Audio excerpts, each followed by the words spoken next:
The college football playoff is everything. Toughness, growth, sacrifices. Laser focus. This is where I think deep. Everything you got, all damn day. The attention to detail is like none other. Be physical, keep fighting. We are the leaders. Tulane takes on Ole Miss, followed by James Madison in Oregon. It's time to bring it. First round coverage of the college football playoff presented by Allstate. Saturday at 3:30 Eastern on TNT and HBO Max. Are you ready? Let's go! Getting more as a MyLowe's Pro Rewards member is easier than ever with the Lowe's app. Download it today and earn 500 points the first time you log in. Plus, your digital wallet helps you scan, save, earn, and access what you need to manage it all in one place. Download the Lowe's app and take advantage of your Pro benefits today. Lowe's, we help, you save. Valid 12/1/25 through 1/7/26. Offer valid for first login per organization only. Loyalty program subject to terms and conditions. Additional restrictions apply. Visit Lowe's.com/terms for more details. Subject to change.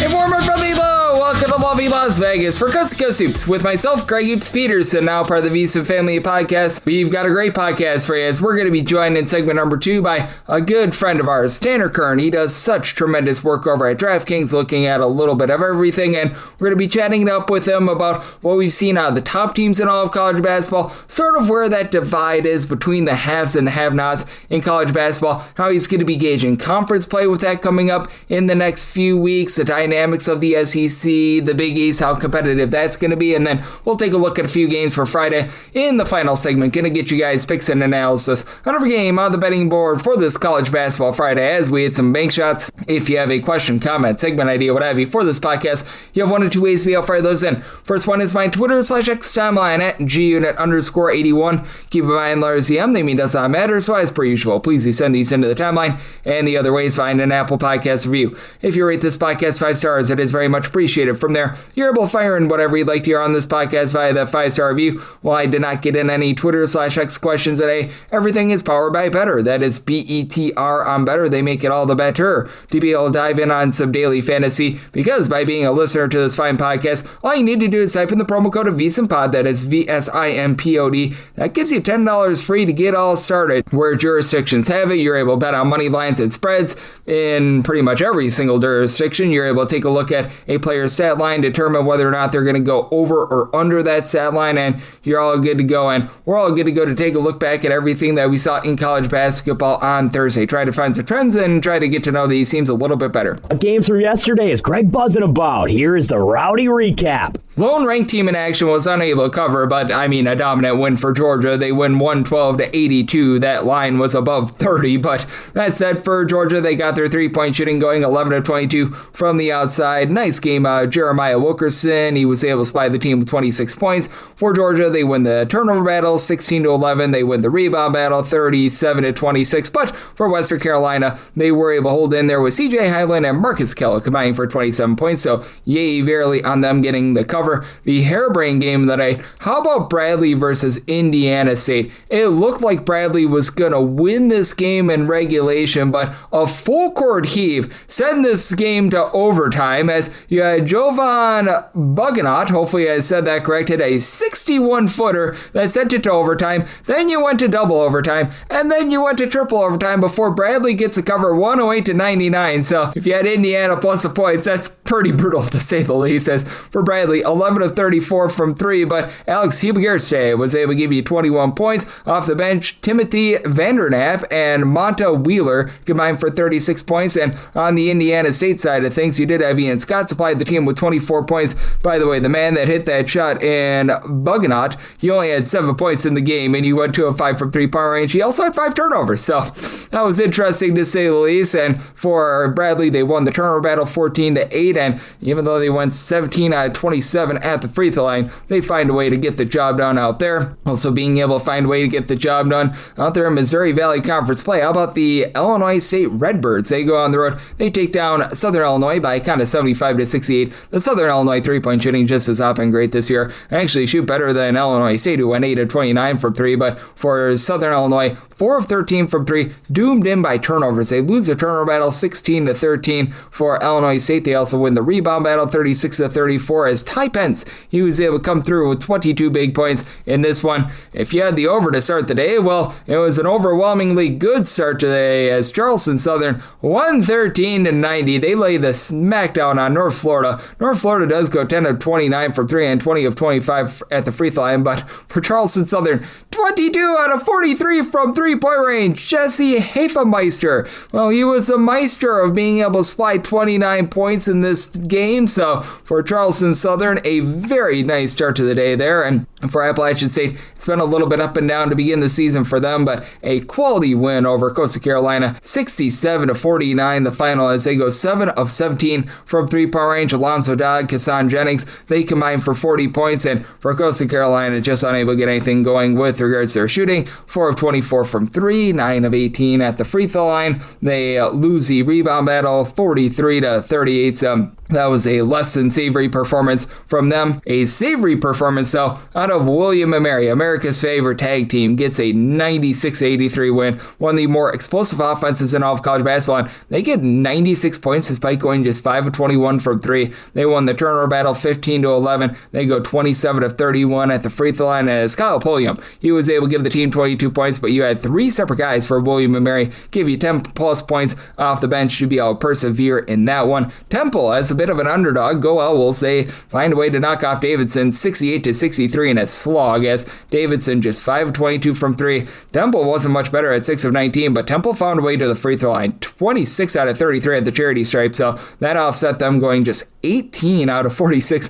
from the floor. And for Temple, they win the turnover battle 8-6. They get bludgeoned on the glass 44-30, but they do find a way to persevere and they get the nice outright win there. Eastern Illinois is a little bit of a home underdog. They do take down SIU Edwardsville in overtime 76-72 the final. And if you had SIU Edwardsville, man, this was a little bit rough as it looked like they were going to be able to run and hide with this game. They were up 59-49 with about 7 minutes and change remaining, and then all of a sudden things went very much south there as Zion Furster led the way for Eastern Illinois. He supplied the team with 26 points. For Edwardsville, they actually go 11 of 24 from 3, but what did them in was losing the rebound battle 39-30, and Michi White, he was able to give Eastern Illinois as well 21 points for them to be able to persevere, get the job done out there. Also being able to get the job done, how about a quality winner from Northern Arizona, 65-57. They had Ryan Abelman be able to supply 24 points in this one, and then VCU, they get the win over America 105-83. This was a nice high-scoring expose. For VCU, they were laying about 19.5 points, so they were able to get this one covered as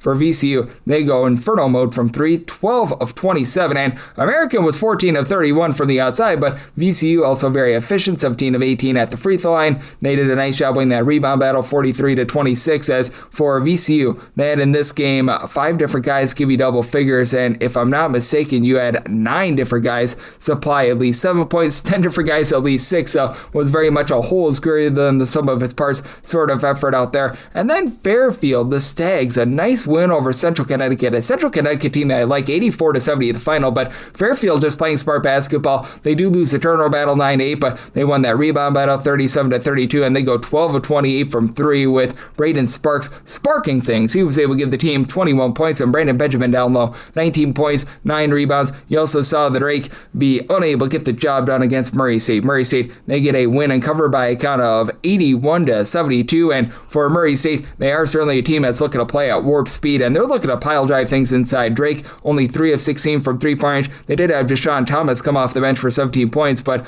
for Murray State, controlling things down low, you had a nice performance out of Frederick King. He was the king of giving you 16 points, 11 rebounds, and for Murray State, they knocked down their free throws, 26 out of 31 at the charity stripe to be able to persevere there. And one other game of note was that TCU was able to get the job done against Oral Roberts. No cover on the over 20-point line, but 72-53. The TCU defense very much dominant in this one. For Oral Roberts, they go 8 of 21 from 3, but Oral Roberts loses the turnover battle 14-8 and the rebound battle 38-26 as for David Punch, he supplied the punch. 17 points, 6 rebounds for TCU. And if you're taking a look at trend-wise, what we're getting in college basketball right now, it has been a wild 7 days of college basketball where we have seen things go very much much the way of the underdog and the over. 129 overs to 107 unders, so about a 54.7% hit rate to the over. Favorites hitting at just 46.3%, 107, 124, and 6 against the spread for favorites. Overall for the season, they still have the lead on underdogs, but it's starting to dwindle. Favorites are hitting at about 50.7%, 919, 894, and 32 against the spread.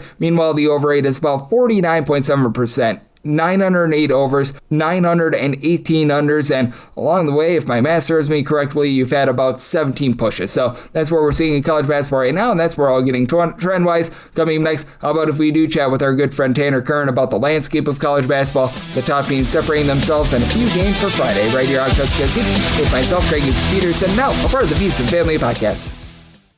Side edge this college basketball season? Well, VSiN experts use CBB Analytics, the most comprehensive college basketball analytics platform in the world. See injury impact, on and off data, clutch time performance metrics, first versus second half splits, and so much more. Utilize the promo code of VSiN, that is VSIN, to get $30 off and find your betting edge over at cbbanalytics.com. That is cbbanalytics, all one word.com. For anyone that is new to VSiN, well, I wish you a friendly hello. This is an attention to anyone that is new to VSiN because you're able to get some free stuff with our daily newsletter. It's a great way to catch up on everything that's happening in the sports betting world. It's delivered straight to your inbox every single morning. VSiN's newsletter offers picks, data, strategies for the day's betting menu, and so much more. Sign up for free today over at VSiN.com/newsletter. That's VSIN.com/newsletter, and start receiving your free newsletter tomorrow morning. That is VSIN.com/newsletter. Stay ahead of the game and bet smarter with VSiN.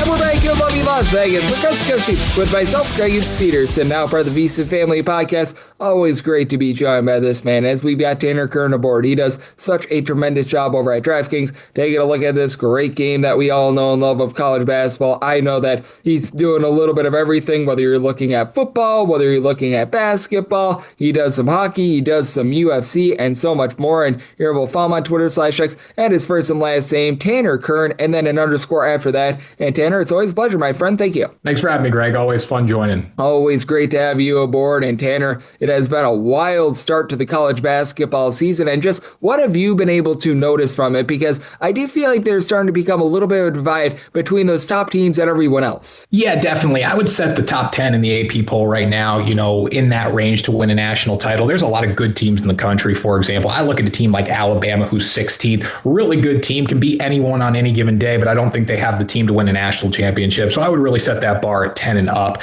kind of from that BYU level. Not saying BYU has what it takes to get it done, but Arizona, Michigan, Duke, Iowa State, and UConn, even Purdue, Gonzaga, all big game teams, right? Like we know these teams have been just competitive year in, year out, but this year, at least talk about the separation. The top teams are really close together. We saw how UConn played Arizona earlier in the season without Reed. That was a game UConn probably wins with him in the lineup. Those two teams really evenly matched. Michigan, when you look at KenPom right now, just soaring above everybody else, 5th in offensive rating, 1st in defensive rating, also played the 9th hardest schedule in the country right now. So a lot of really good teams at the top. Yep, there certainly are. And when it comes to Michigan, I do have them currently as my number one team, but I think that it's very, very tight. And I do think that it's going to be interesting to see how those teams fare in conference play as well, because I take a look at the tenor of what we're going to be seeing in terms of a lot of these conferences, and we've already gotten a little bit of a taste of it with the Big Ten and a lot more of the mid-major conferences. And I think that that's going to be the real test, to where I feel like when it comes to a lot of the mid-major conferences, you've got one or two good teams that should be able to beat up on the rest. But when it comes to power conferences, aside from really the Big Ten, where I do think that there's a lot of separation between the top three in Michigan State, Purdue, and Michigan and everyone else, I feel like a lot of these conferences are just going to have a lot of brutality, and night in, night out, it's going to be a gauntlet in, say, the Big 12 and the ACC. Oh, yeah, and that's clear based on the odds right now. Iowa State, Arizona going 1-2 to win the Big 12. Iowa State coming in at plus 185, Arizona at plus 270. I think the Big East is one that, like, UConn's going to dominate. They're coming in minus 195 to win that conference right now, but still, it's the Big East. Anything can happen on any given night. The ACC is going to be very competitive, too, with Duke, Louisville, Virginia, Clemson as well. We'll see if Virginia and Clemson can climb up to keep pace with Duke and Louisville, but still, all these major conferences, on any given night, anybody can win. And, even looking at the SEC right now, that's another conference that's just going to be an absolute gauntlet. And those teams, well, I don't necessarily see any of them having that team to win a national championship this year. I mean, the SEC is probably, top in, top out, going to be some of the most competitive basketball in the country because how explosive those teams are and just how they match up against each other on any given night. And right now the odds kind of represent that with Vandy and Alabama and Florida pretty much all around that 3-1, 4-1 mark. Oh, and I'm so glad that you mentioned that because I do think that in the SEC, out of all the conferences, I would say that the separation between top and bottom is probably the tightest in that conference. And how do you gauge a conference like that? Because a lot of times we see in terms of these site conferences, home court advantage really reigns supreme. And then there are just some times where you fire up the underdog and that's where it really works out. And I think that it's going to be really interesting to gauge SEC conference play when that gets started in about 2 weeks. Yeah, I mean, for me, I really look at defense. That's where it comes down to. Like a team like Alabama, who I've watched many times this season, obviously one of the best 3-point shooting teams in the country when they get hot, when they play in transition and run the floor. I mean, they are fantastic. But defensively, that's their kryptonite, right? They're 69th in defensive rating right now. In KenPom have played a tough schedule at times. Other games, though, they do have the second-ranked schedule right now. But so even games against teams that are mediocre, for example, their defense can come back to hurt them. So that's one where I look at a team like Alabama and I get concerned where, I look at a team like Vanderbilt, who's 9th in offensive rating, can keep up with Vandy and keep up with Alabama on any given night, ranked 17th in defensive rating. That's a much more well-rounded team. So when you look at the value perspective, Alabama, Vanderbilt plus 340, when you're looking at, the regular season or the conference for that matter, consistency wins. Defense is consistent. Offense staggers night to night. So I always look to defense first when I'm looking at a tight conference like the SEC. Absolutely, and I think that that's so well said by you as Tanner Kern, who does such a great job over at DraftKings, is joining me on Coast to Coast Hoops. And just as the season has gone along, have there been a few teams that you've been a little bit more bullish on and you've been finding yourself just trusting in them a little bit more? Because I know that you mentioned defense, obviously teams like Houston and company, they're always well known for that. But is there a team or two that has really just been standing out to you that you've been willing to trust with their defense? Well, a team like Gonzaga has been really fun to watch so far this season for me. They're coming in second in KenPom, 7th in offensive rating, 6th in defensive rating. My problem with Gonzaga year in, year out, they can't win the big game. They really struggle to do that. So I have a hard time getting behind them. But you look at a guy like Braden Huff, just been fantastic, 6'10 junior, 19 points per game, 5 rebounds, shooting 67% from the field. Been really effective, one of the best forwards in the country so far this season. So that's a team that I like to keep an eye on. A little further down the board, even a team like a Kansas right now coming in 8-3, I think that's a team that's ultimately just going to get better and better as the season goes on. They've had some big losses, but they got some really big time players too. Darren Peterson's one that I really like to watch, 19 points per game. Overall, well-rounded team. They have a lot of talent. They're also young. You look at Peterson, he's a freshman there too. So like Kansas is a team I think across the course of the season is ultimately going to get better. Not saying they're anywhere near a national championship contender right now, but coming in at 16th in KenPom with a young team. Offense ranks 59th. That comes with a young team. Ultimately that's going to get better. But the fact that they're 8th in defense shows how hard they actually play. And those would be two teams that I'm looking at right now. Absolutely. I do like both of those teams, and unfortunately we're not going to be seeing any of those teams in action, but one of the big surprise teams in all of college basketball is going to be, as we do have a little bit of Big East Conference play that's going to be happening on Friday, and a team that has just really stood out to me as a big surprise has been Seton Hall. Right now, 1.5 to 2.5 point underdogs against Providence. 152.5 to 153.5 is the total. And I'm not sure if you agree with me with this, but with this sort of a total, I feel like if you like the over, that bodes very well for Providence. If you like the under, that bodes very well for Seton Hall, because you've got two completely different styles and two completely different teams in regards to how they run with regards to their tempo. Oh yeah, definitely. You look at just Seton Hall right now in general, they've been very, very impressive. And, going off what they've done, just ranking 14th in defensive rating, 107th in offensive rating, kind of reminds me of a team last year like St. John's, a team that's going to win and grind games out in the Big East, but not going to score a ton of points. And then on the flip side, when you look at a team like Providence, much different, obviously, super explosive on offense, 31st in offensive rating, 153 when it comes to defensive rating. The fact that Providence is at home gives me a little more encouragement that they can, cover this number of 2.5 and ultimately send the game over, because they're going to feed off the home crowd for the big shots. But when you look at just the record overall, Seton Hall coming in 10-1, Providence 7-5, and Big East I think is another conference where defense translates. I would lean towards Seton Hall ultimately, and then lean on the under too. Absolutely, and I do think that the Big East is going to be really interesting because neither of these teams are going to be in action on Friday, but I do think that there's clear separation right now between UConn and St. John's and everyone else, and that's what we expected coming into the season. There's no reason to think otherwise, but I do think that that entire conference outside those two main teams is going to be really interesting because I just mentioned it with Seton Hall. We've seen some improved play there. Marquette is just a dumpster fire right now. That is one of the biggest disappointments in all of college basketball, and someone needs to let Shaka Smart know that he can actually utilize the transfer portal, and it's not going to be like some sort of penalty or anything like that. But when it comes to the Big East, I do think that that is a conference with a lot of intrigue, with a lot of teams that maybe are going to be just outside the top 25, but I do look at a team like a Butler, even though they've lost to UConn a few days ago, as having some upside along with the Seton Hall bunch. Yeah, Butler's got some upside for sure, coming in at 8-3, 79-60 loss to UConn. That was a game where UConn offensively just looked unbelievable. Like what Hurley was doing in the motions on offense, it was super impressive to watch. And,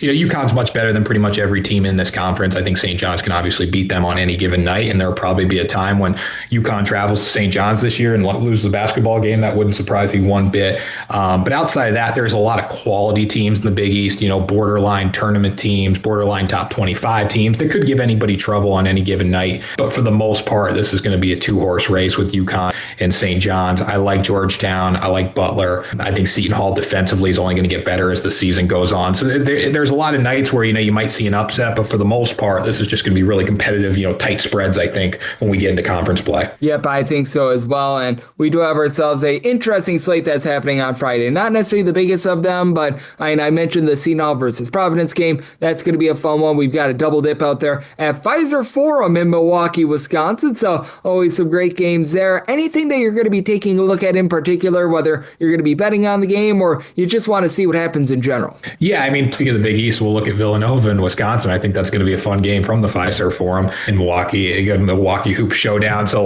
Villanova's the home team technically, but they're kind of on the road here, obviously, with the Milwaukee Hoop Showdown. When I look at Villanova so far this season, a team that's, done some good things overall, ranking 34th in KenPom. Relatively balanced 28 offensive rating, 51st in defensive rating. Wisconsin on the flip side has been a little worse there, coming in at 39th, but very similar, 41 and 50, a little more balanced, I would say. When it comes down to it, when I see two matchups like this, two teams that match up very evenly, I love what Bryce Lindsey's been able to do, the sophomore for Villanova, shooting 48% from the field. Very impressive for a young guard. I'll take the 4.5 points with Villanova here. I think this is a game where they have the opportunity to prove a lot going against a team from the Big Ten in Wisconsin. And Villanova's team, another young team, I think they're going to get better as the season goes on. And it's going to be interesting to see how they're going to be able to play on the glass, as Duke Brandon has been one of the top rebounders in all of college basketball. We'll see if they're going to have that guy step up around him. And for Villanova, their main issue has been allowing teams to shoot 38% from three-point range. Have to think that there's going to be a little bit of positivity there. And there's always positivity when you're aboard, Tanner. You do such a great job over at DraftKings. You analyze a little bit of everything. Football, UFC, hockey, basketball, we name it, you do it. So let the good people at home know it's all on tap for you and how people can follow along on social media and other platforms. Yes, you can check me out on the DraftKings Sportsbook social pages pretty much every day. Talking all sports there. My podcast, Ride the Line with Grant Mitchell, on Tuesdays and Fridays on YouTube, anywhere you get your podcast. And then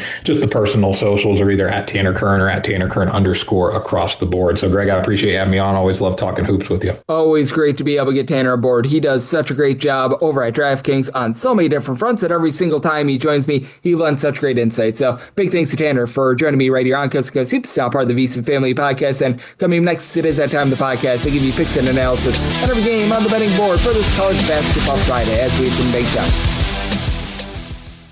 At Arizona State University, we made online education better, smarter, and more personalized so you can go further in your aspiring field. I decided to pursue medicine once I realized that ASU did have the online program for biological sciences. You're still required to learn the same curriculum. You're still being tested on the same content that anyone would be tested on in person. The comprehensiveness of the program prepared me so well for medical school. Explore over 350 plus programs at asuonline.asu.edu.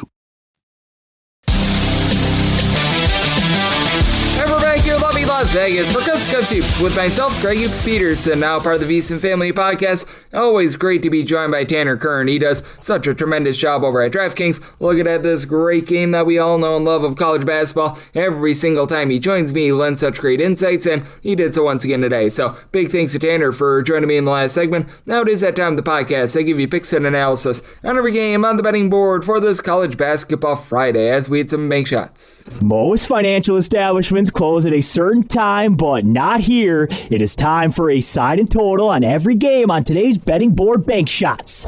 Do note that as per usual, any changes that are made to these plays will be listed up on my Twitter/X feed at gunit_81, and we are going to be going in Las Vegas rotation order. This is where we go with the games that involve two bigger conference teams first, and then any game that involves teams from these conferences are going to be at the bottom. That would be the MEAC, the SWAC, the Atlantic Sun, the Southland Conference, the Big South is in there, the Patriot League. I think we've got all of them. If I didn't say Atlantic Sun and America East, those two conferences as well. So how about if we do get things started with 861, 862 on the card. Dartmouth is on the road against Sacred Heart. Sacred Heart a 1-1.5 point favorite, 157.5 is the total, and I said Sacred Heart is a 2.5 point favorite. I'm going to be willing to lay the number. You've got a Dartmouth team that is playing relatively mid-tempo right now in terms of total possessions per game. They're checking in that neighborhood about 225th, and they do a nice job in terms of their defensive rebound percentage. Last year they were a top 20 team with that regard, still a top 125 team this season, but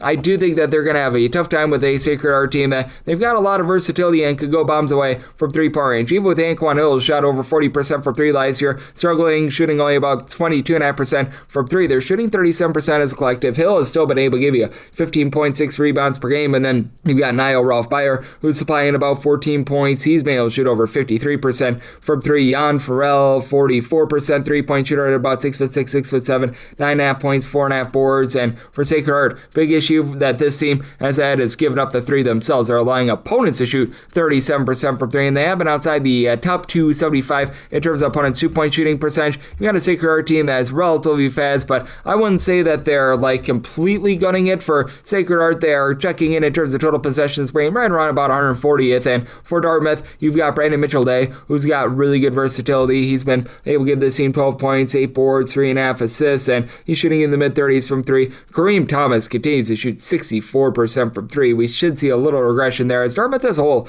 they've been able to shoot about 38.5% from the outside, but what I think is going to doom them in this game is the turnover battle. Dartmouth is outside the top 325 in terms of turnovers forced on a per possession basis. They're outside the top 300 in terms of ball security with over 14 turnovers per game. They've done a nice job of limiting teams from three. Teams are only shooting about 30% from the outside against them, but they're also getting gashed on the inside, outside the top 270 with that regard. I do think that for the Dartmouth team, you see a little bit of regression with that three-point shooting, so I did set a total of 156.5. I like the under, and I'm willing to lay up to a deuce here with Sacred Heart. 863, 864 on the card. UW Milwaukee plays host to South Dakota State, and South Dakota State is a underdog of 1-1.5 points. 152.5 to 153 is the total, and I made my total a 149.5.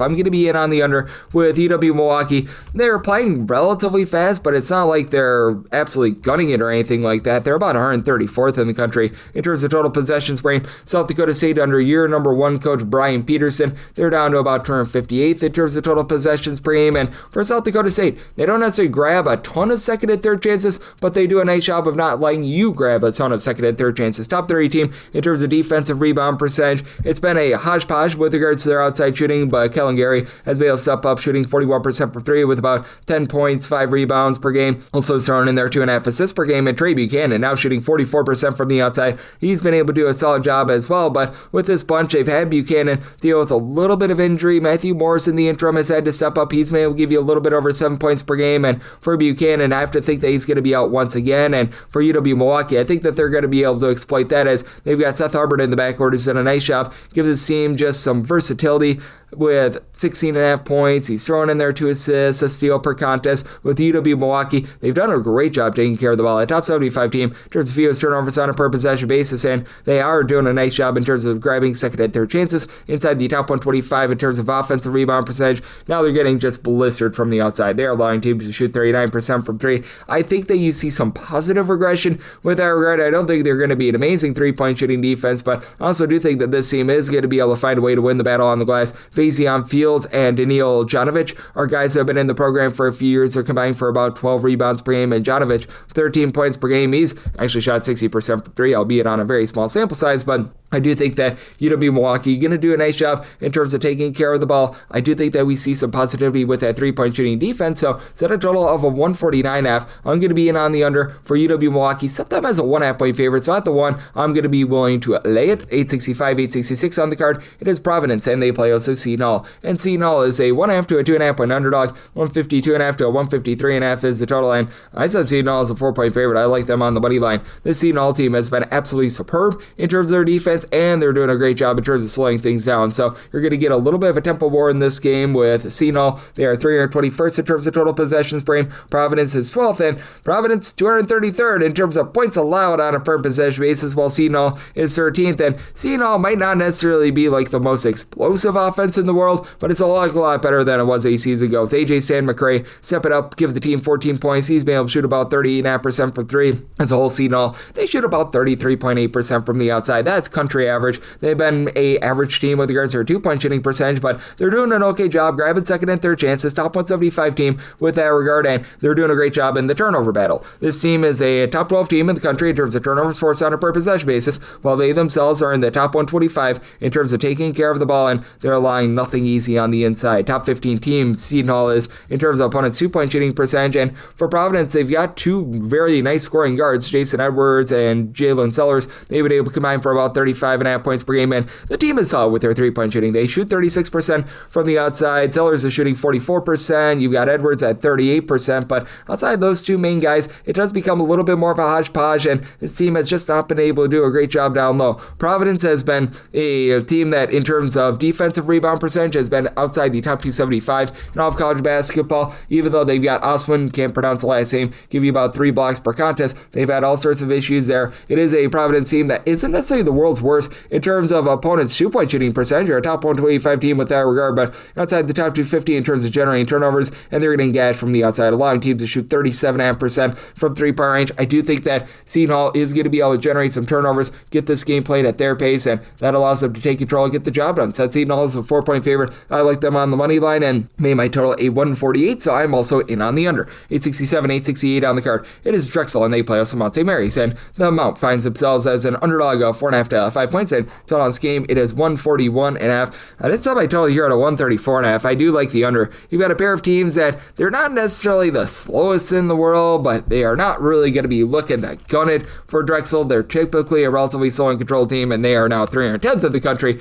in terms of total possessions per game. Meanwhile, Mount St. Mary's, a very mid-tempo team, 167th in the country in terms of total possessions per game. And for Mount St. Mary's, what's really the kryptonite for this team, they just cannot take care of the ball to save their lives, and they don't generate any turnovers. Like for Mount St. Mary's, they are 345th in the country in terms of turnovers forced on a per possession basis, all while turning the ball over more than 15 times per game. Good news for them is that Drexel is not necessarily a team that's going to generate a bunch of turnovers themselves. They're about 279th in all of college basketball in terms of turnovers forced on a per possession basis, but with Drexel, I did have to set them as a 6.5 point favorite. I'm going to be willing to lay the number with this Mount St. Mary's team. It has been one that has, in the past, when they've had success, been able to really dominate things on the glass, and this year they're outside the top 250 in terms of offensive rebound percentage, so that's a bit of an issue. Now, Orlandis Keys has done a nice job headlining things with 13 points, 3 assists. He shoots 36% from 3, and Mount St. Mary's a solid 3-point shooting team at 33.7%. You do have a holds greater than some of its parts sort of rebounding expose with Xavier Lipscomb, Luke McKeldin, along Justin Amati, being able to combine between the three of them for about 16 rebounds per game. And Lipscomb, do-it-all point guard, 4.5 assists, 1.5 steals per game. But again, those turnovers are just so costly with this team. And then this team also shoots 63.5% at the free throw line. That is outside the top 340 in all of college basketball. And for Drexel, this team has been offensively challenged in terms of points scored on a per possession basis. They're well outside the top 250, and they themselves shoot 62.7% at the free throw line. But for Drexel, I do believe that this team is also going to do a nice job in terms of winning that battle on the glass. They've been a top 40 team in terms of percentage of their missed shots that result in an offensive rebound, with Willem, Garcia, Edston being able to give you 7 boards, 6.5 points per game. And then you've got Josh Reed, who's been able to shoot 37.5% for 3, 9 points, 3.5 rebounds per game. It's really a nice collective in terms of being able to grab boards. And you've got Shane Blakeney doing a bit of everything: a block, a steal, 2.5 assists, 5 boards, 12.5 points per game, shoots 33% from 3. These are two teams that are very sloppy with their offensive execution. I do think that in this spot, the better rebounding team is going to be able to win out, and that is Drexel. So semi-line at 6.5, I'm willing to lay it with the Dragons, and like the under, semi-total 134.5, 869, 870 on the card. It is Akron. They play host to Eastern Michigan. Eastern Michigan is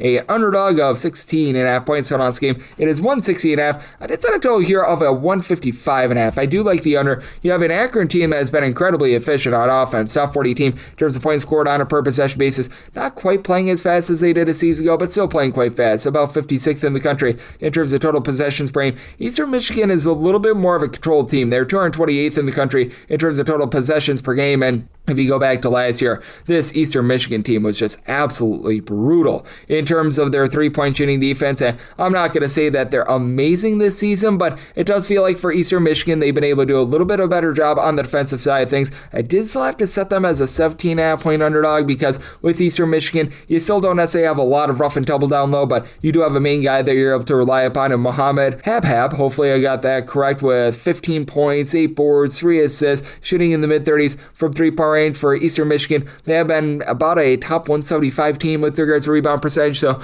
that has improved. They're still allowing teams to shoot 34% for three. That's outside the top 225 nationally, but the big thing for this team is taking care of the ball. They've been outside the top 200 in terms of turnovers on a per possession basis, and this is an Akron unit that is going to leave a little bit of something to be desired defensively. They've been selling out a little bit more for offense as they shoot 39.8% from three. Tavari Johnson being the main headline scorer, 19.5 points, shooting 42.5% from three, 5 assists of 1.6 turnovers per game, and for that matter, each out of your top 7 scorers for Akron shoot at least 35.4% from three-point range. It's just absolutely wild what we've seen. Evan and Eric Mahaffey have done a nice job combining for about 18.5 points per game. Between the two of them, about 11 boards, and Evan has been able to give you 4 assists per game. Akron, even though they've been speeding up their tempo, they do a nice job in terms of winning the turnover battle. Top 125 team in terms of turnovers forced on a per possession basis. They themselves are a top 50 team in terms of taking care of the ball. They will allow for some second chances outside the top 175 in terms of defensive rebound percentage, but I do think that for Eastern Michigan, they're going to do an okay job in terms of holding up with their defense, but I do think that for Akron, they are going to take advantage of the fact that Eastern Michigan is not necessarily such a great three-point shooting defense. I do think that the turnovers cost you an over, so setting my total at 155.5. I like the under, and I'm willing to lay up to 17 with Akron.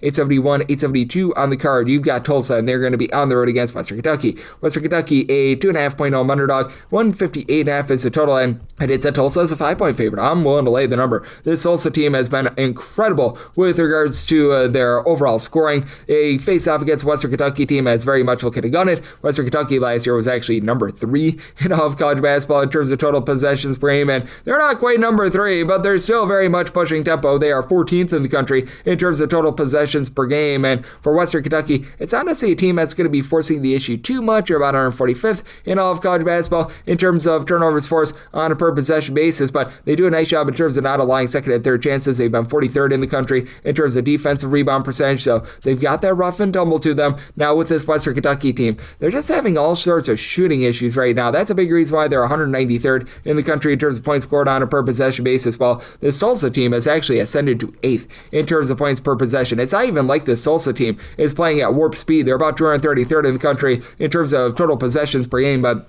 you've got a collective of guards that is just firing on all cylinders. Miles Barnstable, who comes over from St. Thomas, 14.5 points per game. And for that matter, you've got Tylen Riley and David Green combining for about 28 points per game between the two of them as well. Riley's right now shooting 62% per three. We'll see a little bit of regression there. Barnstable, 44.5% from the outside. But also for Tulsa, as they play slowly and they don't necessarily miss a ton, they're still doing a nice job on the glass. They've been a top 40 team with regards to rebound percentage. A pair of guys that don't necessarily give you a ton of scoring, and Roma Dean along with Ian Smichael have been able to combine for a little bit over 9 rebounds per game between the two of them, about 12.5 points per game, and Tyler Barron has also been able to give you about 5.5 points, 4.5 rebounds per game, and Barron and Dean also shoot below over 40% from three-point range. Again, I think that you see a little bit of regression there, but for this Western Kentucky group, even though they do a nice job on the defensive glass, they do allow a lot of open looks from three outside the top 240 in terms of opponent's two-point shooting percentage, and for this group, they are supposed to be able to do a nice job inside, and the rebounding has been good, but their outside outside the top 275 in terms of their own 2-point shooting percentage, and this is a Western Kentucky team that is very much looking to pile drive the ball inside. Top 50 team in terms of percentage of their shots that come from inside the 3-point line. Tegan Moore, he has been able to give you more, 17.5 points, 5.5 boards, 2.5 assists, but he's not shooting about from 3. As a matter of fact, out of your top 7 scorers for this Western Kentucky team, only one shoots above 31.6% from 3. That'd be Ryan Myers, who comes over from Western Illinois, 10 points on about 48% 3-point shooting. And what is interesting about Western Kentucky is that you just have so many guys that hit the boards for this team, with Armel Laboon being able to give you about 5 boards per game. Brian Salabungwe, he comes in off the bench, but 7 points, 7 boards. He's been able to do an okay job there. So I do think that with Tulsa, they do find a way to be able to get the job done, mainly because with this Western Kentucky team, even though they've done a good job with their defensive rebound percentage, they're just still weak on the inside, and that outside shooting defense of Western Kentucky is a big issue. So I did set my total at a 161. I like the over, and I do like Tulsa Lane. The numbers set them as a 5-point favorite. 873, 874 on the card. From Milwaukee, Wisconsin, the Wisconsin Badgers play host to Villanova. Technically a neutral court game, but let's call it what it is. Home game for Wisconsin, as they're a 4.5-point favorite. 149.5 to 150.5 is the total, and did set a total here of a 152. I do like the over. Wisconsin has actually really cranked up their tempo, while you've got a Villanova team that in year number 1 under Kevin Willard, they're playing very slow and controlled. Villanova is about 327th in terms of total possessions per game. Wisconsin's up to 80th. Like, that is warp speed for Wisconsin. Trust me, I grew up in the great state of Wisconsin. I dealt with some slogs of games, and for Wisconsin, this has been a top 50 team in terms of points scored on a per possession basis. I know that this is technically a neutral court game, but they've been executing much better at home rather than away from home. They score over 20 points more per 100 possessions at home rather than away. And I mean, it's not even like they've been amazing with their 3-point shooting. Wisconsin shooting 33.1% from 3, right around country average. You've got John Blackwell, give you 19.5 points, 5 boards, shooting 41% from 3. And then Nick Boyd, he's been able to supply 20 points, 3.5 assists per game. Wisconsin is just all about doing the little things well. They're a top 10 team with their free throw shooting percentage at 80.2%. They're a top 50 team in terms of not turning the ball over, only about 10.5 turnovers per game. And for Wisconsin, they're doing a really nice job on the glass. They've been a top 35 team in terms of defensive rebound percentage. Now, that is going to be put to the test. You've had Nolan Winter give you 6 rebounds per game, but for Villanova, they've got one of the top rebounders in the country in Duke Brennan, 12 points, 11.7 boards per game, but outside of him, you only have one other player that gives you over 4 rebounds per game, and that'd be Tyler Perkins. That's a guard who's been able to supply 9 points and shoots 49% from 3. Villanova as a whole has shot it well from 3. You got Bryce Lindsey shooting 45.8% from 3, 17 points per game. Team as a whole, they shoot about 37% from the outside. They've also allowed teams to shoot 38% from 3-point range. That is outside the top 335 nationally. I do think that you see a little bit of positivity with that regard, and for Villanova, they do a nice job in terms of valuing the ball, a top 75 team in terms of fewest turnovers on a per possession basis. But in the end, I do think that Wisconsin, with this being played in the great state of Wisconsin, they do just enough to be able to find a way to get the job done. I did set my line at 5, so 4.5 is the maximum that I'm willing to lay with Wisconsin, but I'm willing to lay it. I think that you get some late game filling, and I think that you get some nice execution on offense. Set my total 152, so like the over. 875, 876 on the card. It is Belmont, and they are on the road against UC Irvine. Zot, the Anteaters are a 1.5-point favorite total on this game. It is 146.5, and I set a total here of a 140. I'm going to be in on the under. Now, you've got an Irvine team that I'm not going to call them fast. I'm not going to call them slow. They are a relatively mid-tempo team going against a Belmont unit that last year was outside the top 250 in terms of points allowed on a per possession basis. They've ascended into the top 75 this season, and for Irvine, about 138th in the country in terms of total possessions per game. Belmont is a fast team as well. They're 83rd in the nation, but I do think that for UC Irvine, they do find a way at home to get the job done. I set them as a 2-point favorite. Not willing to go past the 1.5, but I'm going to be willing to take it, mainly because with UC Irvine, we see this team year in and year out just do such a great job with their defense. They're currently a top 5 team in the country in terms of opponents' 2-point shooting percentage. Teams are shooting less than 30% from 3 against them. Now, what has been very odd for this UC Irvine team, because they're always a really good rebounding team, they're allowing teams to grab over 13 offensive rebounds per game. That is outside the top 250 in all of college basketball, but I do think that there's going to be a little bit of positivity there. And with Belmont, for everything that they do well, this is not necessarily a group that's going to go out there and grab a bunch of second and third chances. They're about 226th in the country in terms of percentage of their missed shots that result in an offensive rebound. Irvine's only been about 247, so you're not going to get a lot of second and third chances in this game for Irvine. You've got a guard in Jerron Dixon, who's really taken ownership of the offense, 15 points, shooting 40% from 3-point range, and then you've had Javon Jester Jr. Well, he's been a Jester King, giving you about 8 points, shooting 44% from 3-point range, and for Irvine, I do think that they're going to be even more rough down low as the season goes along, as they did lose lose guys like Ben Lycan and company in the offseason, but Kyle Evans, he's giving you 3 blocks, 8 rebounds per game. Darren Sarin does a bit of everything, 4 assists, 6.5 boards, 14 points per game. For an Irvine team that is a top 175 team in terms of turnovers force on a per possession basis. And then for Belmont, you've got a pair of guys that stand between 6'6" and 6'7" that really lead the way, and Sam Orme along Tyler Lundblade. Between the two of them, 30 points per game. Lundblade shooting 40% for 3 at 6'6". Orme more around 35.5%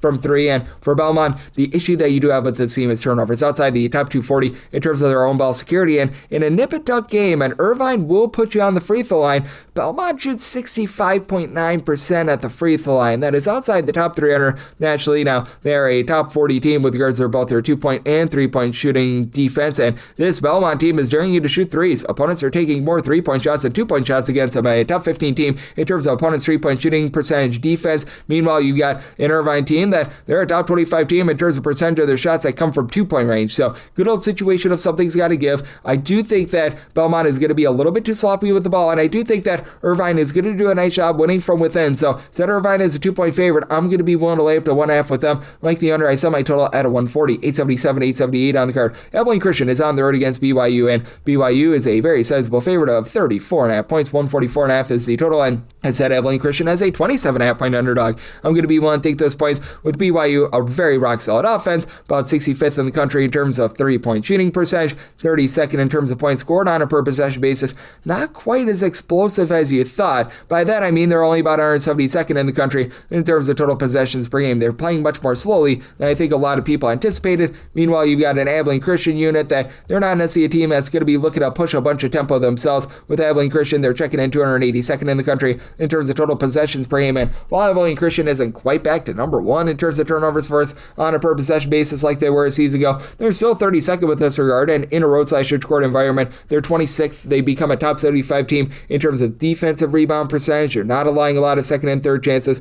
Offense has been lackadaisical. Abilene Christian outside the top 310 in terms of points scored on a per possession basis, but Brandon Hubbard has been able to supply 15 points, 5 boards, a steal and a half per contest. You've got Yanel Rivera, who's been able to shoot 39% from 3-point range. Only supplies about 10 points per game, but bringing in Joseph Scott with his versatility of 7.6 boards, he's been able to do a nice job of helping out the team as well. And then on the flip side, I do think that for BYU, AJ DeMance is one of the best players in all of college basketball, and he's got a lot of versatility. He's more than just a scorer, even though he has been really that main guy with about 21.5 points per game, but also 7 boards, 3.5 assists, shoots only about 32% from 3, but he generates a little bit over a steal per game as well. And for BYU, they actually have been pretty solid in terms of the turnover front, a top 25 team in terms of taking care of the ball with regards to turnovers on a per possession basis on offense, top 175 team in terms of generating turnovers. BYU has also been a little bit lucky. Teams are shooting 61.5% the free throw line against them. That is the lowest mark in all of college basketball, and as we know, you can't guard the free throw line, so I do think that there might be a little bit of regression there. And for BYU, certainly you've got Richie Saunders, Robert Wright in the backcourt. They have been Mr. Wright being able to supply combined about 34.5 points per game, both shoot over 40% from 3-point range, but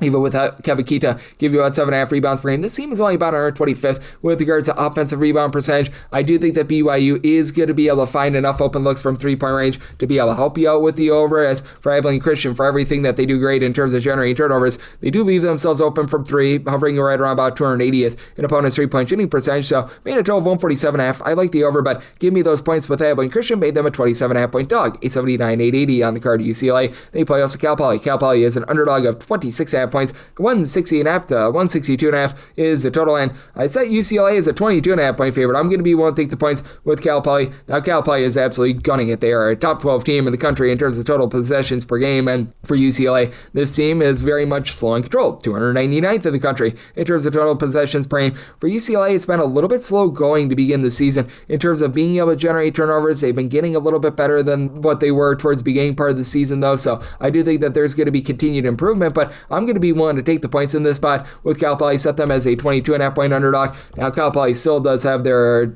issues in terms of taking care of the ball. They are 350th in the country in terms of their own ball security. They turn the ball over on about 21.5% of possessions, but also a team that's been able to shoot over 36% from 3-point range, and it's been able to travel relatively well. I do have a lot of faith in them being able to do so. Now, for UCLA, last year they were a top 30 team in terms of turnovers forced on a per possession basis, and again, down to about 87th this year. It just feels like the move moving pieces have not necessarily been able to mesh together. You've had quite a few injuries with having for a pair of games Tyler Bill to be on the sidelines. That was an issue. He's their top scorer with 16.5 points per game, shooting 40% from three. Donovan Dent, he has to make the transition from an up-tempo New Mexico style to a more low and slow UCLA style. He's been able to supply, though, about 12 points, 7 assists per game, and it's a UCLA team that they do a nice job valuing the ball on offense, top 125 team in terms of fewest turnovers on a per possession basis, but this is also a UCLA team that's outclocking in outside the top 75 in terms of points allowed on a per possession basis, and for Cal Poly, they do a really nice job in terms of their positionless basketball, and they've been able to do an okay job on the glass. They've become a top 225 team in terms of their rebound percentage. They're not going to be like physically imposing or anything like that, but you do have right now 4 separate guys that give you at least 4.4 rebounds per game. Peter Benjai, 17 points, 4.5 boards, 4 assists. He shoots 46% from three. Hamad Musa has been able to supply about 43.5% three-point shooting, 20 points, 5.5 boards, pair of assists. You've got Ali Hassan, who's been able to give you about 5.5 rebounds, only about 5 points per game, but does a great job down low, and I do think that with Cal Poly, they're going to be able to do an okay job holding up on the glass, with UCLA not generating as many turnovers as in the past, and this being a Cal Poly team that has been line teams only shoot about 32.5% from three-point range that they hold in this game. Set my line at a 22.5. I do like the under in this spot, as I do think that UCLA slows it down, set my total 158.5, so taking those points with Cal Poly, and I'm going to be in on the under. 881, 882 on the card. UC San Diego plays us to San Diego. San Diego, the Toreros are a 13.5 to a 14.5 point underdog. 156.5 is the total, and as at UC San Diego is a 17.5 point favorite. I'm going to be willing to lay the number for San Diego. This has been a unit that has had a tough time being able to guard the 3-point line. For San Diego, they're line teams to shoot 36.7% from 3-point range, as first in all of college basketball. And UC San Diego, they shoot 39% from 3-point range. That is a top 30 mark in the country, and neither of these teams are playing necessarily slow. Neither of these teams are necessarily playing fast, as you've got a Toreros bunch that's currently about 207th in the country in terms of total possessions per game. UC San Diego more around about 213th, and for UC San Diego, while they do a nice job of going bombs away from three, they also do a great job in terms of doing the little things on offense as well. They've been a top 125 team in terms of taking care of the ball, top 80 team in terms of their 2-point shooting percentage as well. And Emmanuel Prosperi, the second, he's been really good on the defensive side of things. 3.5 assists, 9.5 points, 2.5 steals per game, and then Leo Beth, 18.5 points on 50% 3-point shooting. He and Tom Beatty have been able to combine for about 10.5 boards per contest. San Diego, the UC San Diego, is not going to generate a lot of second and third chances. They're outside the top 250 in terms of offensive rebound percentage, but this is also a Toreros bunch that they are just getting absolutely dump trucked down the glass. And for Tim Moore, he's been able to come in, give the team right around about like 3 rebounds per game with 7 points per contest, but you don't have a single guy for San Diego give you above 3.3 rebounds per game. This team is right now outside the top 250 in terms of rebound percentage and outside the top 275 in terms of opponents' 2-point shooting percentage, all while giving it up from 3-point range. So defense has been lackadaisical, to say the least. Now, to the credit of the San Diego team, they've been able to shoot about 33.5% from three. You've got Tyler Johnson and Tunari Lane combined for 23 points per game in the backcourt. Lane, he's been able to shoot 37.5% from 3-point range, but I do think that even though UC San Diego is not the same team at generating turnovers that they have been in past years, with San Diego turning the ball over about 13 times per game, and with the San Diego team being one that gambles for turnovers, and when they don't get them, they give up a lot of open looks from three, that this one gets ugly. Semi-total 157.5. I'm willing to lay with UC San Diego, and I'm in on the over. Semi-total 157.5. 883, 884. It is Seattle and Washington doing battle from Climate Pledge Arena. They're both in the same city, so it's technically a neutral court game, with Washington being a 7.5 point favorite. 147.5 is the total, and I set a total here of a 139.5. I'm going to be in on the under. You got a Seattle team that's right now shooting above 38% from three.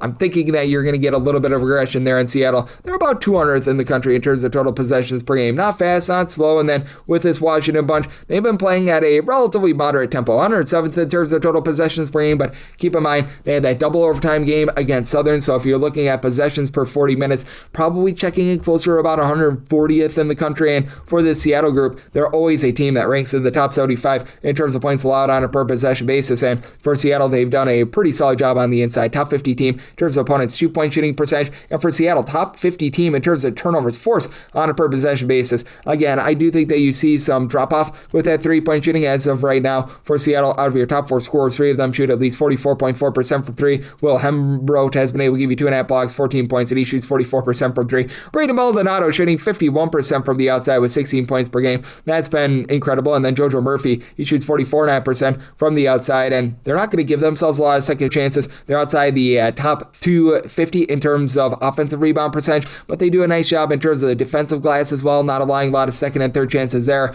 And for Washington, this team is very much elevated by the fact that Heinz Steinbeck, after he was missing for like 3 or 4 games, he's back, and he's back in full force. This man has been able to supply 18 points, 12 rebounds. He's able to give you a bit of versatility, not necessarily a guy that's going to go bombs away from 3, but on the threes that he's taken, he's been able to shoot 67% from the outside. But I mean, it's all about what you're going to be able to get out of those backcourt guys. Desmond Claude is starting to find his footing. He was a little bit rough to begin the season as he missed the first 4 games of the campaign, but now has been able to get the team at least 12 points in 3 out of the last 4 games. He and Zoom Diallo have been able to combine for about 25.5 points per game, while Wesley Ace has been the main headline scorer, shooting about 35% from 3-point range. For Washington, top 100 team in terms of opponents' 2-point shooting percentage, about country average in terms of guarding the 3-point line, but where Washington has been able to shine is on the glass. They've been a top 50 team in terms of their rebound percentage, and it's a make it and take it sort of style with Washington. They are a top 100 team in terms of fewest turnovers on a per possession basis on offense. They're outside the top 300 in terms of generating turnovers on defense. I do think that this is going to be a little bit more of a controlled game, and for Seattle, I do think that they hold in this one. I set my line at 5.5. I'm willing to take the points with Seattle, and I'm going to be in on the under this last game on the normal Las Vegas betting board before we hit the extra games. 885, 886.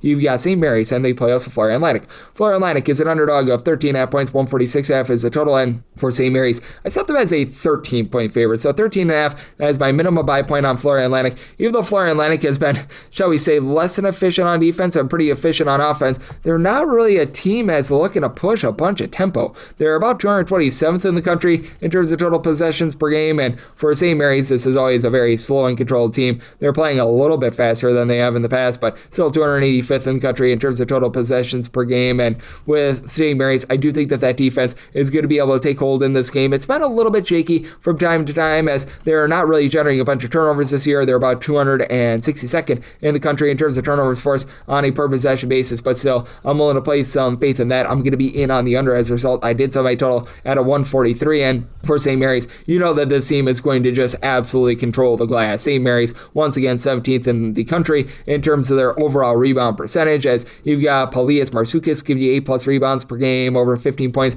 per contest. So Florida Atlantic, I will say, in terms of rebounding in a road/shoot-record environment, they've been a top 50 team with regards to rebound percentage, and I do think that Cannon Carlisle is a guy that can very much shoot you into a game or shoot you out of a game. He's got a lot of volatility, 15 points, 3 assists. He's only been able to shoot 28% from 3-point range, but that takes the pressure off of everyone else, like a Devin Vanterpool, who's been that main scorer, 17 points, 7.5 boards. He shoots 36% from 3-point range. This has been a Florida Atlantic team that has been in the top 55 in terms of percentage of their missed shots that result in an offensive rebound. They're a good but not great shooting team. They're in like the top 125 range in terms of their 2-point and 3-point shooting percentage, top 100 team with their free throw shooting. So, I mean, they've been solid there. Their big issue is this Florida Atlantic team gives it up from 3. Teams are shooting 37% from the outside against them, and that's outside the top 300 nationally for the second straight season. And for St. Mary's, you've got one of the best sharpshooters that you're going to find in the country. Mikey Lewis shooting 44.8% from the outside, 15 points per game. And then you've got Joshua Dent, who's done a bit of everything, 5 boards, 12.5 points, doesn't necessarily shoot it well from 3 at 30%, but he also shoots 98%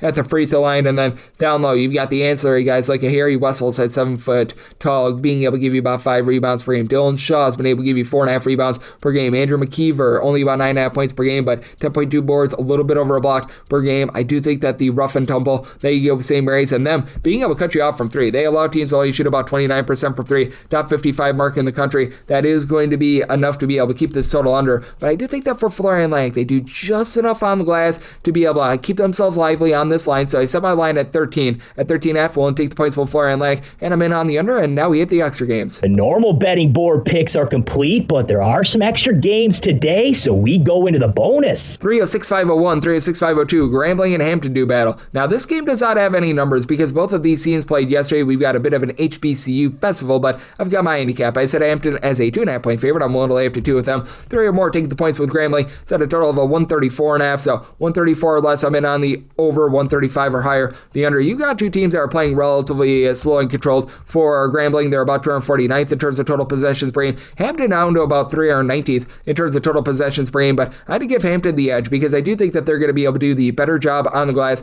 They've got Xavier Long on their side, 9.5 points, 10.6 rebounds per game entering into yesterday, and for both of these teams, the shooting has been rough. You've got a Hampton group that is shooting 29.5% from three-point range. That's outside the top 310 in all of college basketball, but they've been doing a great job with their overall defense. Top 150 team in terms of opponents' 2-point and 3-point shooting percentage. In the backcourt, Michael Ealy, Shaquille Gaines-Wyatt have been able to combine for about 22 points per game. Neither guy is giving you really anything from three-point range. And then for Grambling, they're under the tutelage of Patrick Crary, who comes over from Florida A&M, and he brought with him a versatile piece in Roderick Coffey, has done a nice job being a nice stat sheet stuffer, about 9.5 points, 4.5 boards. He's been really versatile for this team, and he shoots 48% from three-point range. And then you've got Jamil Matabil, hopefully I said that correct, shooting about 42.5% per three, 9.5 points per game. But outside these two guys, you get absolutely no three-point shooting whatsoever as a team, despite those two guys being so good, or only shooting about 32.5% from the outside. And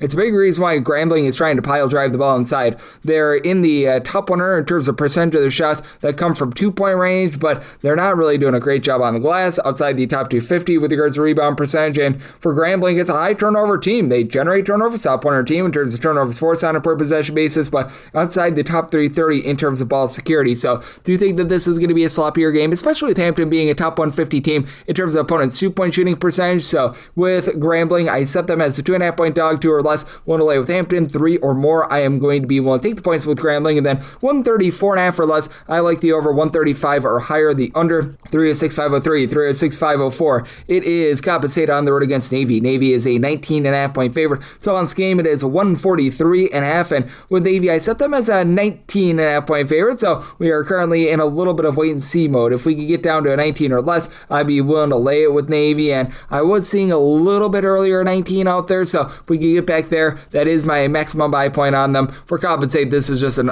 team in general that has been very grody. Offense is a little bit better than they were a season ago. Last year, they were 363rd out of 364 teams in terms of points scored on a per possession basis. Still well outside the top 300, though. And Navy's been pretty solid in terms of generating turnovers. 120th in the country in terms of turnovers forced on a per possession basis. I'm a little bit more concerned about this Coppin St defense rather than anything else. As for Coppin St, even though you don't necessarily have that one main headline scorer, you've got nobody on the team that's giving you over 9 points per game. At the very least, they've been able to do an okay job of providing themselves some second and third chances, but those turnovers have been absolutely brutal. They are right now outside the top 350 in terms of ball security, and Coppin St has actually sped themselves up a little bit more this year, hovering right around about 157th in terms of total possessions per game. Navy's a bit more of a slow and control team, 311th in the country in terms of total possessions per game. Big reason why I set my total at 137.5. I like the under, and for Coppin St, it's just all about being able to find a really main guy that's able to pop it from three, as you've had Khalil Horton shoot 40% per three with about 8 points per game. Hassan Perkins,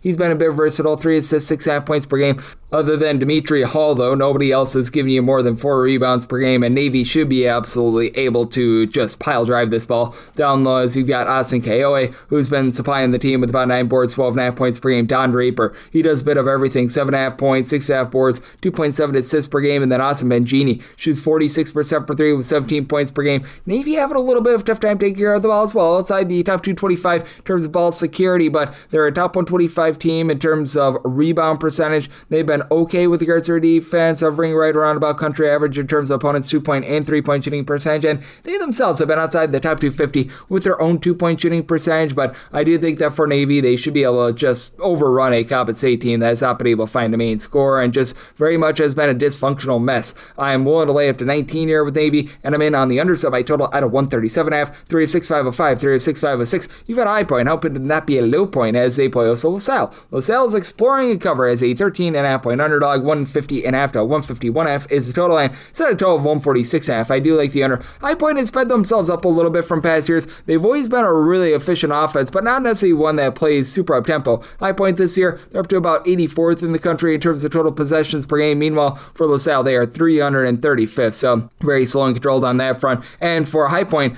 they do have a few things that they need to clean up on defense, but one thing that they're doing is they're doing an absolutely amazing job generating turnovers. 19th in the country in terms of turnovers forced on a per possession basis. Meanwhile, this LaSalle unit, they're looking to be able to win the battle a little bit more inside. They're going to have a bit of a tough time with High Point and just the overall versatility they've got on this roster. Main guy for them has been Cameron Fletcher with 17 points, 8.5 boards. He shoots in the mid-30s from three-point range, and then you throw in there a guy that's able to give you 5.5 boards, a steal, a block per game, and about 8 points per contest, and Owen Aquino, and he's been very much flying under the radar. He's been big for this team. Scary Terry Anderson, he comes over from the Southland, 5 boards, 13.5 points, shoots 50% from three. As for High Point, they just do a great job in terms of valuing the ball as well. They're a top 25 team in terms of fewest turnovers on a per possession basis. Meanwhile, for LaSalle, they're in year number 1 under Darius Nichols, who comes over from Radford. He's got a few guys that have followed him on over. Josiah Harris has been able to give you about 8 points, 5.5 rebounds per game. A few years ago, Justin Archer was such a good rebounder for them. 7 points, 5 rebounds. You've only got one guy that's giving you over double figures in Jaden Marshall, 11.5 points per game, but keep in mind, very slow team. And for LaSalle, they only shoot about 31.5% from three-point range. This team is very much looking to be able to get the ball inside. They do rank in the top 30 in all of college basketball in terms of percentage of their shots that come from two-point range. A little bit vulnerable with their three-point shooting defense. LaSalle outside the top 225 in terms of opponents' three-point shooting percentage, but if there is one kryptonite with High Point, it is the fact that they are outside the top 150 in terms of opponents' two-point shooting percentage. So I do think that for LaSalle, they have a chance to be able to do just enough on the inside to be able to keep them lively in this game and slow this game down a little bit more. I set my line at a 14.5 though, because with High Point, I do think that they're going to be able to exploit that three-point shooting, and with High Point, they do such a great job of generating turnovers as well that I do think that's going to cause for a little bit of sloppier game as LaSalle, about 300th in the country in terms of turnovers on a per possession basis, and outside the top 250 in terms of both their 2-point and 3-point shooting percentages. So in on the under, sub I total 146.5, and with High Point, willing to lay up to 14 with them. 306.507, 306.508. Florida State plays us at Mississippi Valley State. Mississippi Valley State, a 39.5 point underdog, and the total on this game between 156.5 to 157.5. Give me the points here with Mississippi Valley State. I set them as a 36 point underdog, and for Florida State, they're taking a ton of shots from three. About 52 to 53% of their field goal attempts come from three. That is a top 8 mark in all of college basketball, but for Florida State, this is a unit that even though they take all those threes, they're only shooting 31.2% from the outside. Onside the top 260 nationally, you've got Robert McCray and Lajee Jones, who've done a solid job combined for 27 points per game, and when it comes to Lajee Jones, he's been able to throw in there a little bit over a steal per game. As Florida State, really good in terms of generating turnovers, a top 15 team in all of college basketball in terms of turnovers forced on a per possession basis, and Mississippi Valley State should allow Florida State to be able to knock home a few more threes, as they are currently outside the top 355 in terms of points allowed on a per possession basis, 323rd in terms of opponents' three-point shooting percentage, with teams shooting over 36.5% from the outside, but they've been a little bit better on offense. I'm not saying they're great. They're still well outside the top 300 in terms of points scored on a per possession basis, but they are playing much more up-tempo, and Florida State is as well. Florida State number 9 in the country in terms of total possessions, bringing 36th with Mississippi Valley State, but Mississippi Valley State now has two guys that they're able to lean upon for scoring. Michael James has done it all, 20.5 points, 3.5 boards, 2.5 assists, a little bit over a steal per contest, and shoots 39% for three. And then Daniel Mayfield, 6.5 boards, 13.5 points per game. Rest of the team is leaving a whole heck of a lot of something to be desired. They have gotten about 5.5 rebounds per game out of Xavier Barnett, but he's been missing for 6 games this season. He should be good to go in this one, but he has been sort of in and out of the lineup. I do, though, think that Mississippi Valley State, with having Michael James going off, and Mississippi Valley State, they themselves go up against a Florida State team has given it up from three. Florida State outside the top 240 in terms of opponents' three-point shooting percentage, finds enough open looks hold in there, and what I think is going to be an up-and-down game. Set my total at a 162, so I'm going to be in on the over, and I'm willing to take those points with Mississippi Valley State, 306.509, 306.510, Jackson State, and Norfolk State. They do battle from Gateway Center. This is a neutral court game that's off the board because these teams played yesterday, but I've got my handicap. I set Jackson State as a 8.5 point underdog. I'm willing to lay up to 8 with Norfolk State, 9 or more, take the points with Jackson State, and set a total of a 132.5. 132 or less, I'm in on the over. 133 or higher, the under, and for both of these teams, they just have not been great rebounding teams, and for Jackson State, currently a bottom 5 team in all of college basketball in terms of rebound percentage, where Norfolk State is going to have the advantages on the turnover front, as for Jackson State, they are not generating any turnovers whatsoever, 317th in all of college basketball in terms of turnovers forced on a per possession basis, and they're well outside the top 300 in terms of their own ball security. Meanwhile, for Norfolk State, this has not been an efficient offense by any means, outside the top 275 in terms of points scored on a per possession basis, but Anthony McComb and Elijah Jamison should be able to headline things, being able to combine for about 31 points per game. McComb shooting 37.5% from the outside, and for Norfolk State, they've been a top 150 team in terms of percentage of their missed shots that result in an offensive rebound. for Norfolk State. They're country average in terms of taking care of the ball. They are a bit vulnerable inside. Norfolk State outside the top 275 in terms of opponents' 2-point shooting percentage, but they're doing a nice job being able to guard the 3-point line. Now for Norfolk State, they've also been shooting only about 64% at the free throw line. That is a bottom 50 mark in all of college basketball, but for Jackson State, it's just really been sad for them. They are shooting less than 30% from 3-point range. They are a bottom 10 team in terms of their 2-point shooting percentage, and then on the inside,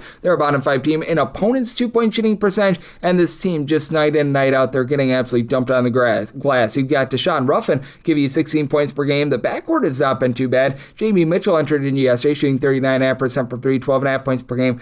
Not a single guy on the roster giving you over 4 rebounds per game. They really need someone to be able to step up. Devin Ryu began his career over at Louisville. He stands like 6'8". He's been giving them fewer than 3 rebounds per game. Dorian McMillan, he's got a bit of versatility, 10 points, 4 boards, but he's shooting less than 30% from 3-point range. I recognize that Jackson State's horrible metrics are a little bit due to the fact that they have played some good competition, but even when they went up against Northwestern, they lost that game by 40 points. They were not very competitive in the second half yesterday against Hampton, and it's going to be interesting to see the sort of tempo that you get in this game, as for Norfolk State, they've been one of the slowest teams in all of college basketball, 256th in terms of total possessions per game. You got a Jackson State team that has been pushing a little bit more tempo at about 148th, but I think that both offenses are just going to be very inefficient here. But in the end, for Norfolk State, even though they're not necessarily a team that's going to be batting down the hatches on the glass, I still do think that they certainly win that battle down low. You've been able to have Devon Ellis along with Keontae Lewis be able to give you 4.5 rebounds apiece, and I do think that they find a way to be able to win this game comfortably. I'm willing to lay up to 8 with Norfolk State, 9 or more taking the points with Jackson State,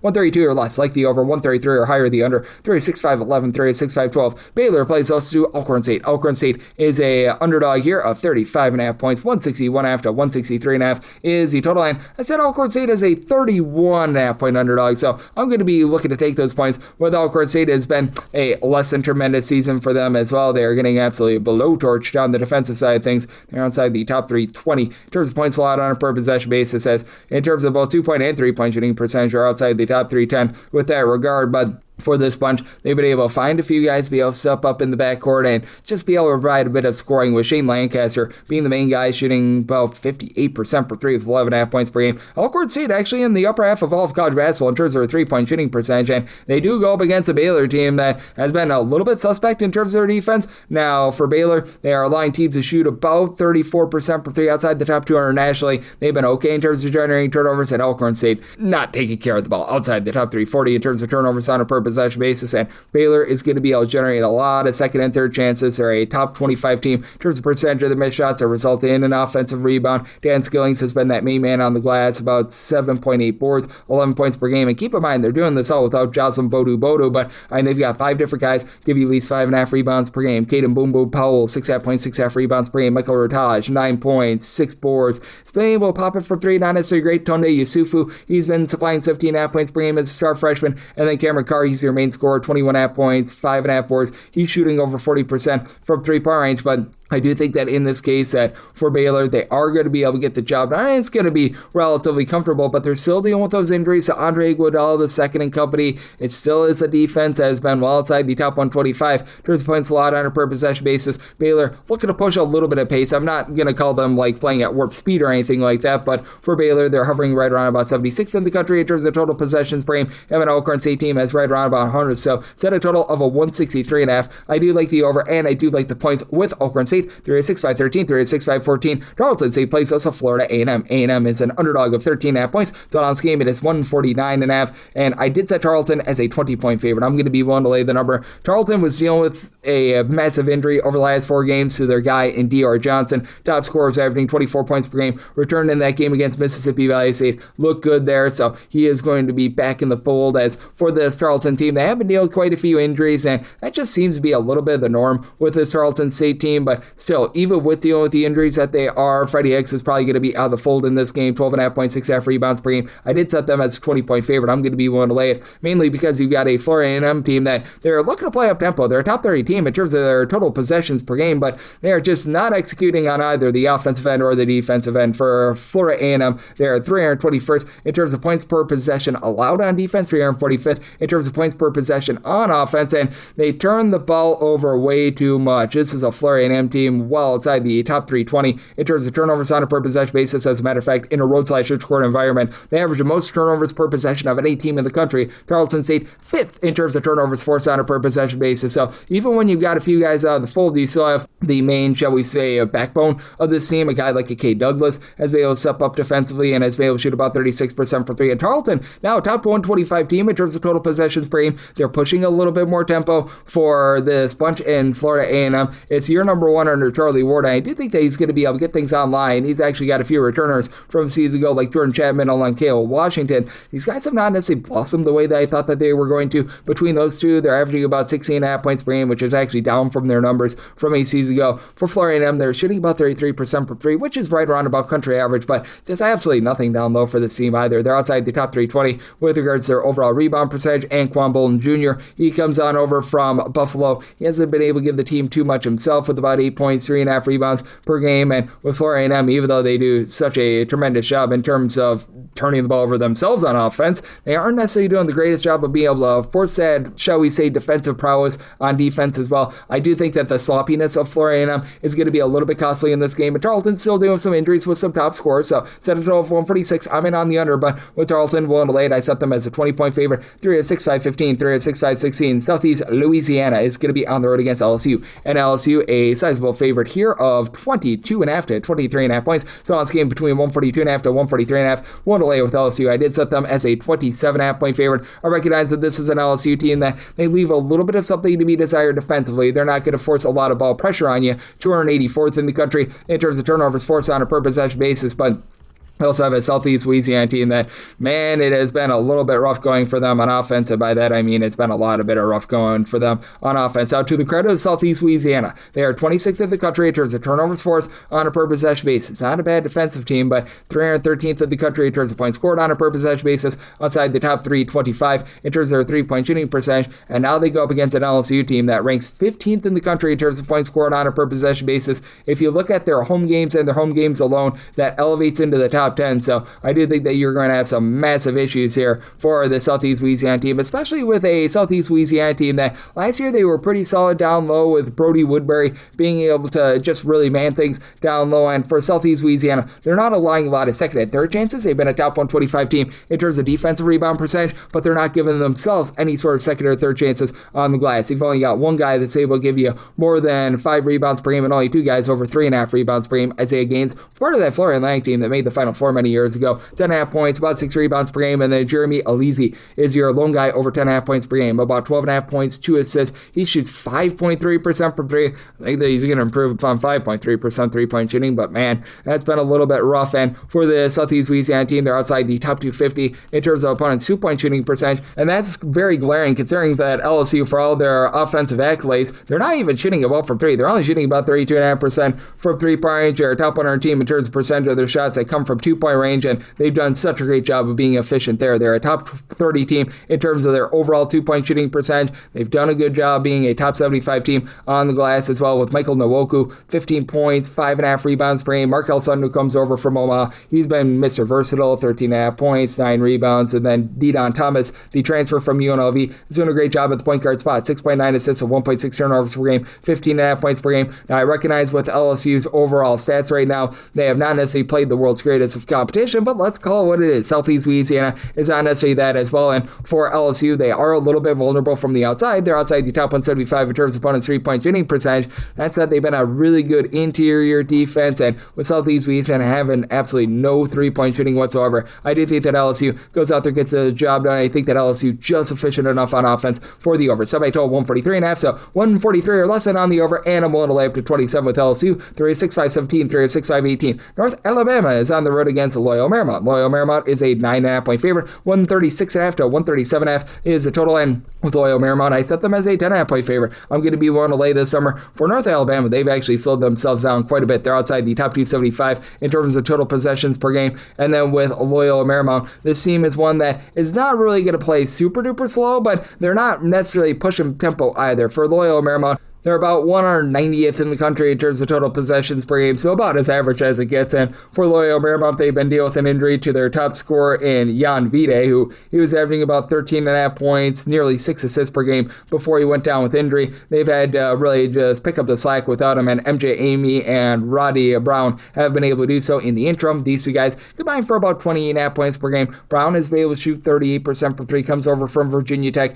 Aaron McBride has been a solid three-point shooter at over 41%, while supplying the team with 6.5 points, 6.5 rebounds per game. And this is a Loyola Marymount team that's been able to do a solid job on the glass. Top 175 team with regards to rebound percentage. Top 100 team with regards to their block shot percentage as well, as McBride has also given you a block per game. Down low, you've been able to have Rick Asanza be able to supply about 1.7 blocks per game. Doesn't give you too much scoring with about 3.5 points per game, but he is able to give you those 4 rebounds per game as well. And for Loyola Marymount, this team has been a solid perimeter defense, top 125 team in terms of opponent's three-point shooting percentage. And for North Alabama, they do have Cornelius Williams, who's been averaging darn near a double-double this year, a little bit over 10 points per game. He gives you over 10 boards, so he's done a tremendous job with that regard. And then Dante Bacchus, 13.5 points, 6 rebounds. But for North Alabama, they just don't have the same guard play that they had a season ago. They're outside the top 240 in terms of the three-point shooting percentage. Additionally, they've been outside the top 225 in terms of opponent's three-point shooting percentage. And for this North Alabama team, I do think that they're going to have a little bit of a tough time being able to put on there some ball pressure. They're outside the top 300 in terms of turnovers forced on a per possession basis. Kenan Jefferson has stepped up recently, supplying about 12 points, 2 assists per game. She's only about 31% from three-point range, Joe. And with Loyola Marymount having their size down low, and this being a bunch in North Alabama that is a little bit vulnerable on the outside and also is outside the top 250 in terms of their own two-point shooting percentage, I do think that Loyola Marymount finds a way to get the job done, and I do think that this total is set a little bit too low, with North Alabama being outside the top 225 in terms of points allowed on a per possession basis. So set a total of 140.5. I like the over, and I'm willing to lay up to 10 with Loyola Marymount. We're at things up with 306.519, 306.520. It is Cal, and they play us to Morgan State. Morgan State, a very sizable underdog, as you're catching with them between 26.5 and 27.5 points. 151.5 to 152.5 is the total. I set my line at a 28.5, so 28 or less. Willing to lay it with Cal. For Morgan State, they've actually toned down their tempo quite a bit. Morgan State is traditionally one of the fastest teams in all of college basketball. They're now outside the top 150 in terms of total possessions per game. The backcourt has not been bad for this team. Rob Lawson along with Alfred Worrell are combined for just over 28 points per game. Neither of these guys shoot it well from three, though. Both are shooting less than 30% from the outside. And out of your top 6 scorers, you've only got one player, Walter Peggs Jr., who supplies 8.5 points per game, shooting above 29.5% from three-point range. Now, for Morgan State, they've been a little bit better on the glass this season. They're a top 175 team in terms of defensive rebound percentage. You've got a true 7-footer in Christian Oliver, who's supplying about 5 points, only about 3.5 rebounds per game, but he gives you that size down low. And then Christian Meeks has been able to give you about 5 rebounds per game as well. But for Cal, they should be able to win that battle. I recognize that Cal is not necessarily the greatest rebounding team in the world, but the Vanderbilt transfer in Lee Dort has been able to do a solid job with about 7 boards, 9 points per game. And then you've got a lot of versatility with 6'8" John Camden give you about 15 points, just under 5 rebounds. He's been able to shoot over 42% for three. Day-Day Ames continues to shoot 49% from the outside. He's supplying 18 points per game. With Cal, they've been very efficient with the ball. They're a top 80 team in terms of fewest turnovers on a per possession basis on offense, about 200th in the country in terms of generating turnovers on defense, but they're also a good 2-point shooting defense, top 75 with that regard. And this is a Morgan State team that they are very much looking to drive the ball down low. Top 25 team in terms of percentage of their shots that come from 2-point range, and